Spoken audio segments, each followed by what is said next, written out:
ची एक प्रकारे फसवणूक होते की काय? मराठा आरक्षणावरचा काल खरं तर तीनही राज्यामधल्या मोठ्या नेत्यांनी इशारा दिला एक प्रकारे मनोज जरांगेंना. आता सरकारला म्हणजे सरकारकडनं जी काही बोलणी झाली, जी काही चर्चा झाली ती समोर का नाही आणत आहे सरकार, असा सुद्धा सवाल जे आहे ते विरोधक विचारत आहे. तर नेमकं मराठा आरक्षणावरनं फसवणूक झाल्या विरोधकांच्या मुद्द्याकडे कसं काय पाहता किंवा याला कशा पद्धतीनं सरकारी पातळीवरनं उत्तर देण्याचा प्रयत्न होतो?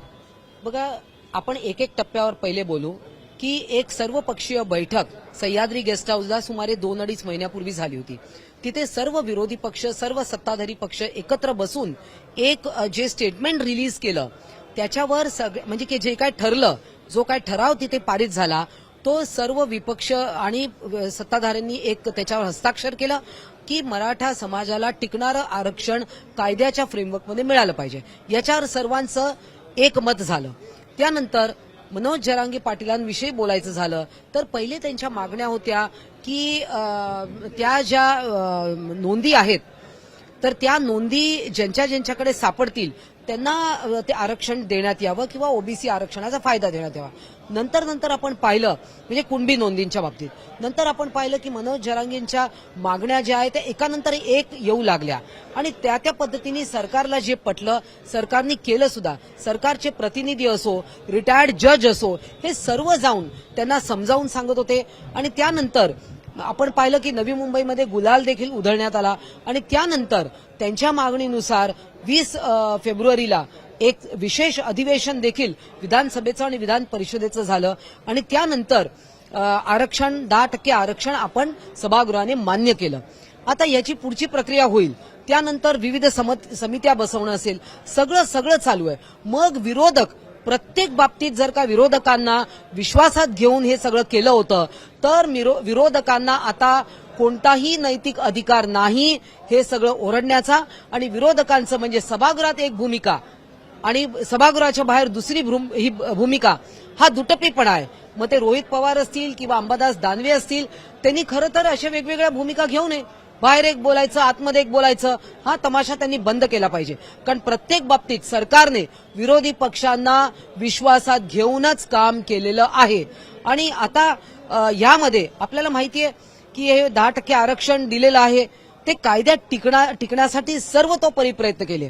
पूर्वी जे 16% दिलं होतं देवेंद्र फडणवीस मुख्यमंत्री असताना आणि त्यावेळी ते सुप्रीम कोर्टात टिकलं नाही, हायकोर्टात टिकलं होतं.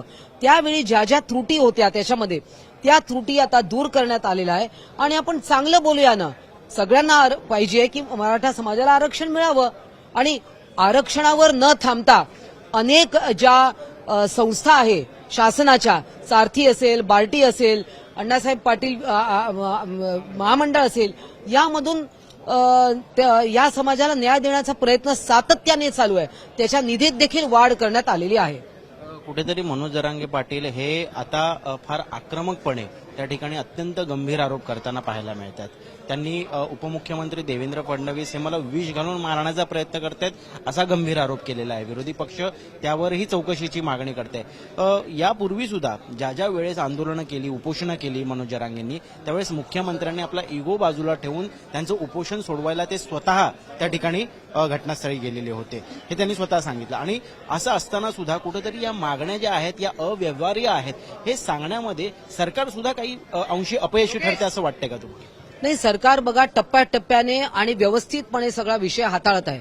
आता मनोज जरांगे पाटील हे कोणाच्या सांगण्यावरून काय बोलतायत आणि पहिल्यांदाच महाराष्ट्राच्या इतिहासात अशा प्रकारचं एका उपमुख्यमंत्र्यावर आरोप हे आम्ही टोटली फेटाळून लावतो.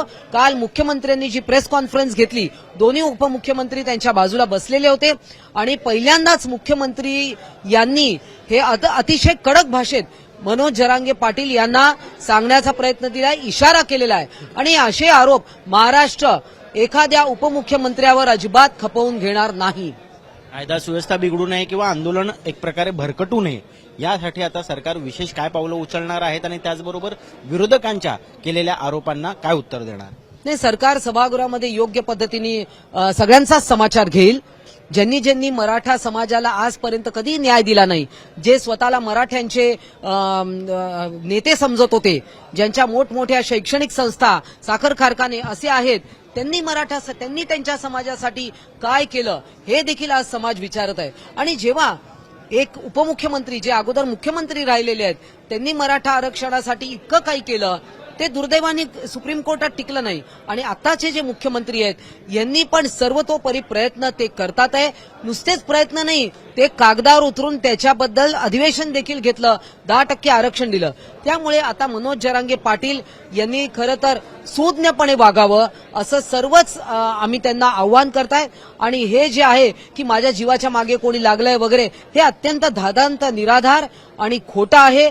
हे वक्तव्य त्यांनी त्वरित मागे घेतलं पाहिजे. धन्यवाद आमच्याशी सविस्तर बातचीत केल्याबद्दल ताई. तर या ठिकाणी आपण पाहतोय मनोज जरांगे पाटील यांचं आंदोलन जरी आता त्या ठिकाणी अंतरवाली सराटी या गावामध्ये कंटिन्यू होत असलं तरी दुसरीकडे आता विरोधक सुद्धा आक्रमक होताना पाहायला मिळतात आणि त्याला तितक्याच ताकदीनं प्रत्युत्तर देण्याचा प्रयत्न जो आहे हा सरकारकडनं होताना दिसतोय.